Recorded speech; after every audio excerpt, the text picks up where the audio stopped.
Hello everyone, it's Stella here. I hope that you're doing great. Welcome to Bibi and Yaya Show, the place where people come to get inspired about all aspects of life, the vices and the advice. Here, we share people's stories so you don't make the same mistakes in life. We then try to provide these people with solutions through the comment section. Our goal is to share experiences and wisdom with all of you. We are here to help everyone who needs life advice in any good or difficult situation. So you can share your stories with us at the email address in the description below if you need any help.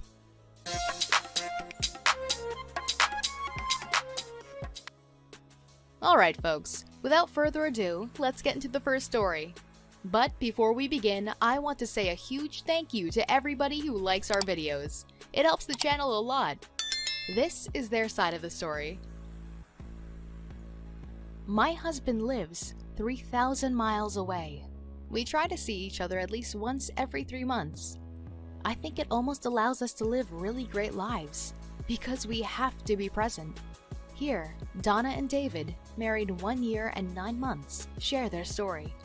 In 2009, I was in the middle of a divorce, and I had 2 little kids. David is from the area, and his parents still live there. We had a lot of mutual friends, but we didn't really hang out in high school. He was working in San Francisco, and that August, he was in town with another friend for a wedding. On a super chance encounter, we met for drinks.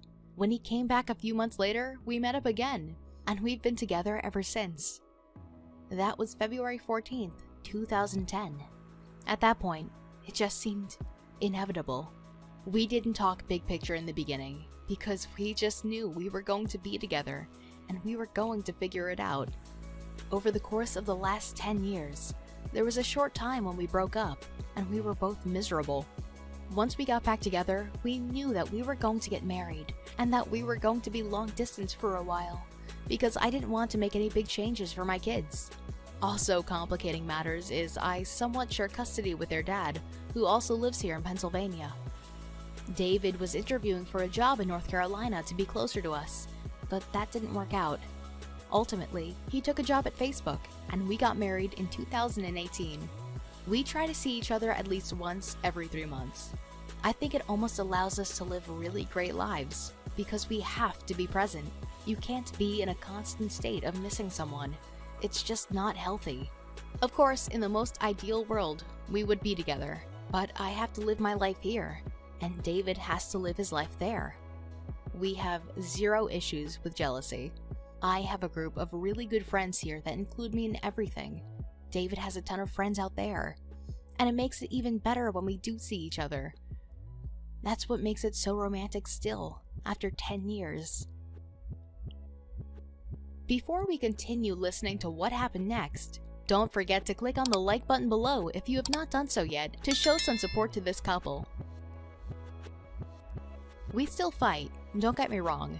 One of the things we had to figure out was if something was bothering me, I wouldn't speak up about it. I'm like, I'll wait to talk to him when I see him in person. But then you see each other in person and you're like, oh, I don't want to get into a fight and ruin these 4 days. Let's just have fun. That was part of the learning process. Learning how to get the fights out of the way. If it's not the right time, or the kids are in the way, or you can't talk on the phone, it builds up. Communication is key to this situation. Making sure that you're not avoiding issues. For Thanksgiving and Christmas, he's always home because his family's in the area too. And when my girls are on their summer vacation with their dad for 3 weeks, I spend that time out on the West Coast. And usually whenever he has an event, I'll fly and be with him there. Honestly, it's the biggest reason that I'm a real estate agent, because I have flexibility. I still have all my stuff here, he has all his stuff there, but I'm on his health insurance.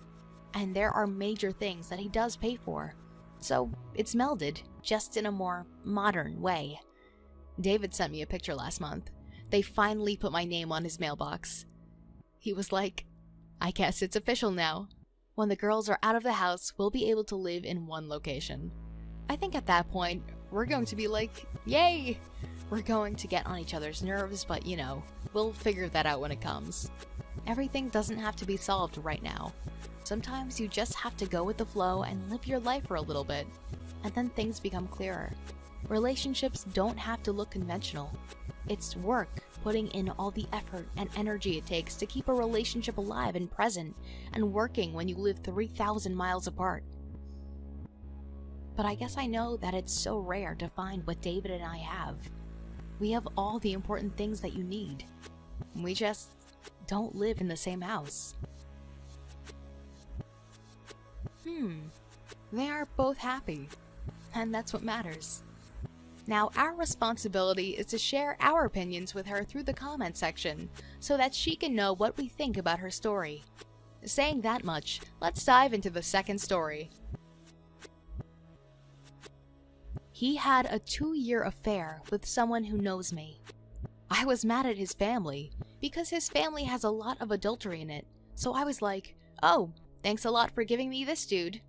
And I was mad at myself for knowing that and accepting him anyway. Here, an anonymous couple, married 19 years, shares their story. We got married in 2002. The first 3 years of marriage were so happy. We had our first kid in 2006, and we were so excited. But that was also a really traumatic year. A difficult birth, serious illnesses in our extended family, we got pregnant again, a lot of grief and trauma. At the end of 2007, we took a trip overseas with my in-laws and the kids. One was a few months old and the other was just under 2. It was a month-long trip, and I could only get off for a week. I flew back and drove to one of my favorite brunch spots in Philly, and a woman I knew walked in and sat down next to me. We got to talking. That was the part that bugged me just as much as him actually having the affair. The fact that she knows me. She knew that we were married, and we were always very friendly. She lives nearby. We wound up in her living room and one thing led to another. My wife and kids were away for another 3 weeks, so we spent a lot of time together. Yes, there's intercourse, but then there's intercourse with someone you have a really good connection with, so that really complicated things. We came back home and I could tell he was weird.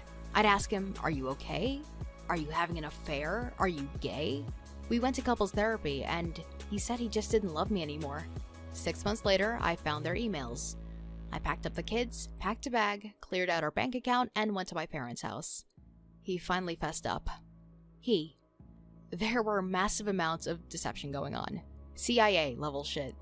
Like, the woman I was seeing installed a rope ladder out of her back window so I could exit if my wife ever came there. I was shocked and relieved when my wife found out, because the amount of secrecy and deception that was required was extremely stressful. It was an incredibly emotional moment. She freaked out.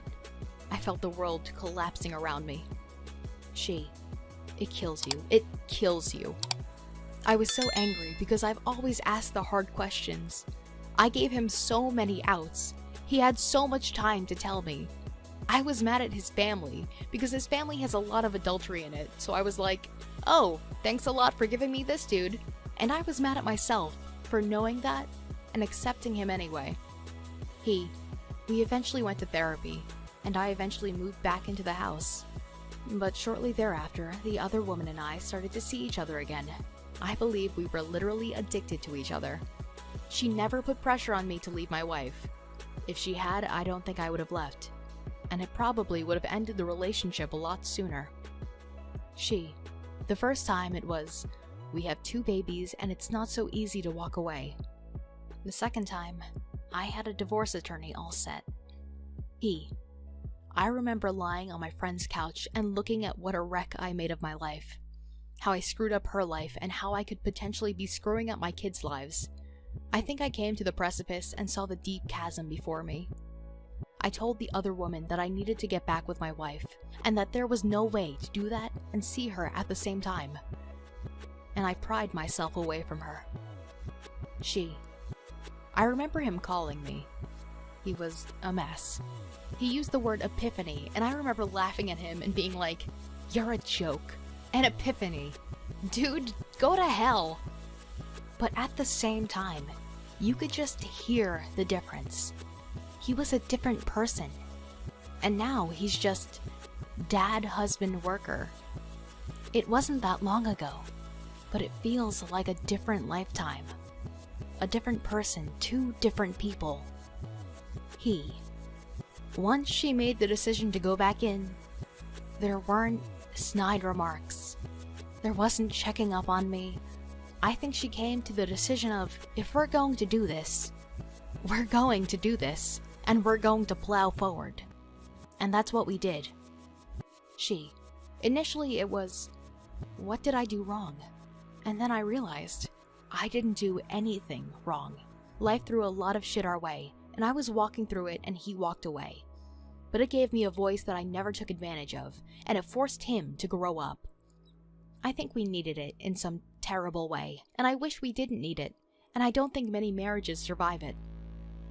But I think they can, if you're going to do the work. So, that was both of the couple's stories. Now, ladies and gentlemen, keep the comments rolling in. We will try to reply to all the comments and share our opinions.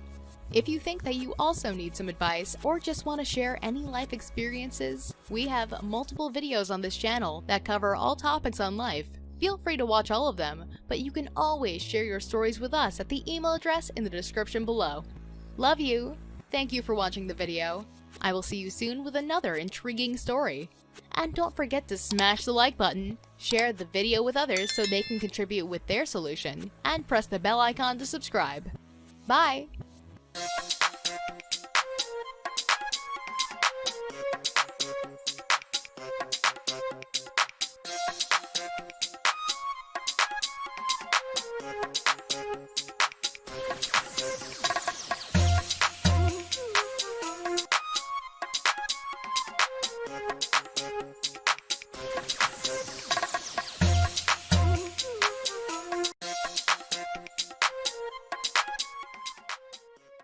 Hello everyone, it's Stella here. I hope that you're doing great. Welcome to Bibi and Yaya Show, the place where people come to get inspired about all aspects of life, the vices and the advice. Here, we share people's stories so you don't make the same mistakes in life. We then try to provide these people with solutions through the comments section. Our goal is to share experiences and wisdom with all of you. Please keep the comments balling in. Write your solutions or opinions that you think will help these people. We will try to reply to all the comments and will share our opinions. Please show some love to the ones who share their stories by smashing the thumbs up button below. And if this is your first time watching one of our episodes, subscribe to our channel. We are here to help everyone who needs life advice in any good or difficult situation. So you can share your stories with us at the email address in the description below if you need any help.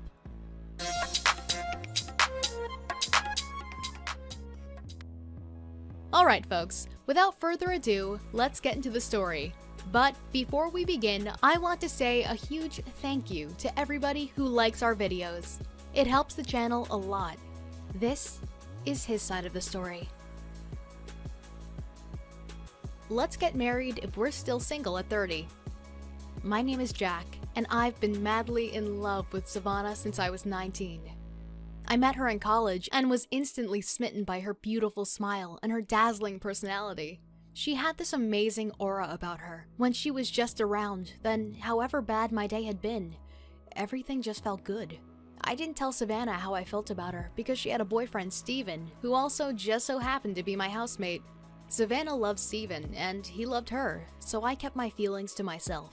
I knew that I'd have to accept having Savannah in my life as just a friend. I finished college and started a new job, and things were going pretty well.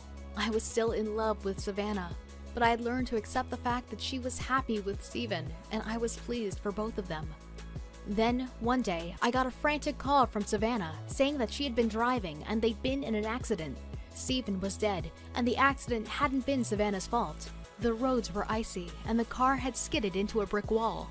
Savannah found it difficult to get past the guilt.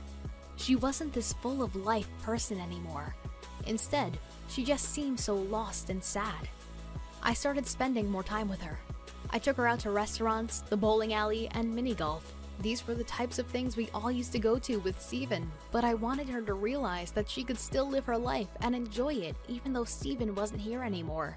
When Savannah was at my house and we were watching Steven's favorite film together, She was crying, and I was trying my best to comfort her. I just wanted to take all the pain away from her. Before I could stop myself, I blurted out the words, "Savannah, I love you." She looked stunned. I had said them now, and I knew it was too late to take them back. "I'm sorry. I know I shouldn't have told you that. You're grieving for Steven, and, well, I know you see me as a friend, but I truly love you, Savannah, and always have. I want you to realize that the accident wasn't your fault, and find happiness in life, as you're a beautiful person inside and out, and Steven would want you to live an amazing and happiness-filled life, because he loved you." She burst into tears and hugged me.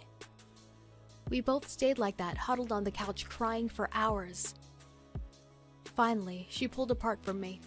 She told me that I was an amazing person, but it was all too much for her, and she needed space.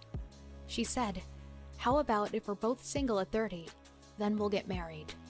At first, I didn't think that she was being serious, but I loved her so much, and I believed that agreeing to this would comfort her. The agreement was that if by 30, Savannah had learned to heal, and neither of us had fallen in love with someone else, then we would get married. After this agreement, we parted ways. Savannah moved to another town, and I moved from country to country. For the first couple of years, we didn't talk at all. Then, out of the blue, Savannah sent me a message on social media. We started chatting more regularly, and then became strong friends again.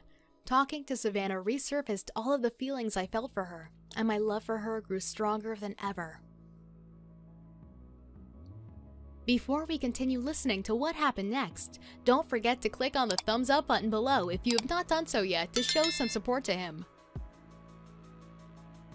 When we were both 29, we were chatting on the phone and I jokingly mentioned the marriage pact. She suddenly fell silent, and at first I was worried that I had upset her, but I knew that I needed to tell her how I felt. "Savannah, I still feel the same way about you. I don't love anyone else. I love you." She was speechless.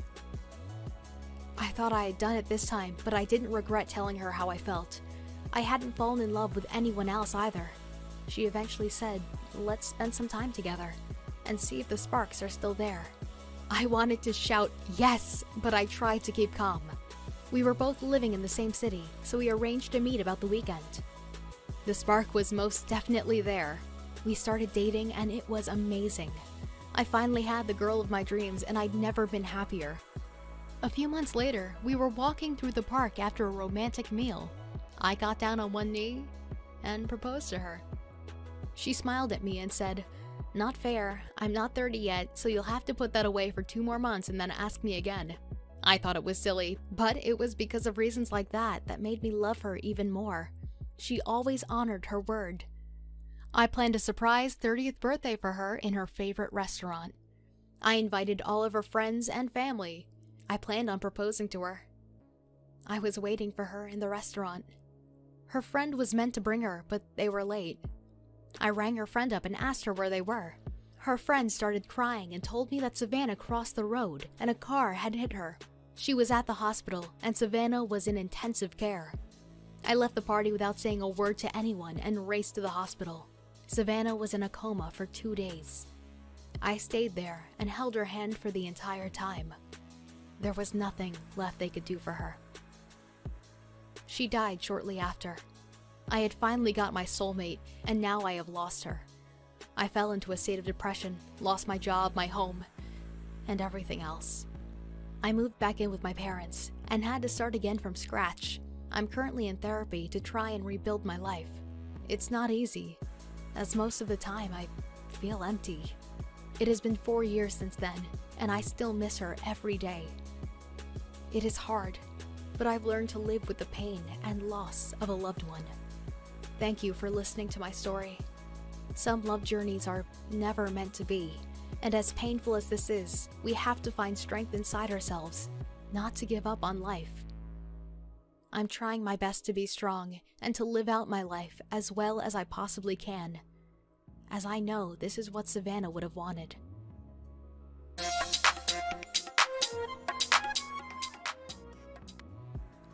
So, this was Jack's story. I have this following quote from Michelle Richmond that is related to his story. It's the direction the feet are pointing, not the hands, that indicates a person's true interest. Now you guys need to help him get through the pain by giving some solutions and suggestions. He will be reading the comments and suggestions. We will also try to reply to all the comments and share our opinions on his situation. If you think that you also need some advice or just want to share any life experience, we have multiple videos on this channel that cover all topics on life. Feel free to watch all of them, but you can always share your stories with us at the email address in the description below. Love you! Thank you for watching the video. I will see you soon with another intriguing story. And don't forget to smash the like button, share the video with others so they can contribute with their solutions, and press the bell icon to subscribe. Bye!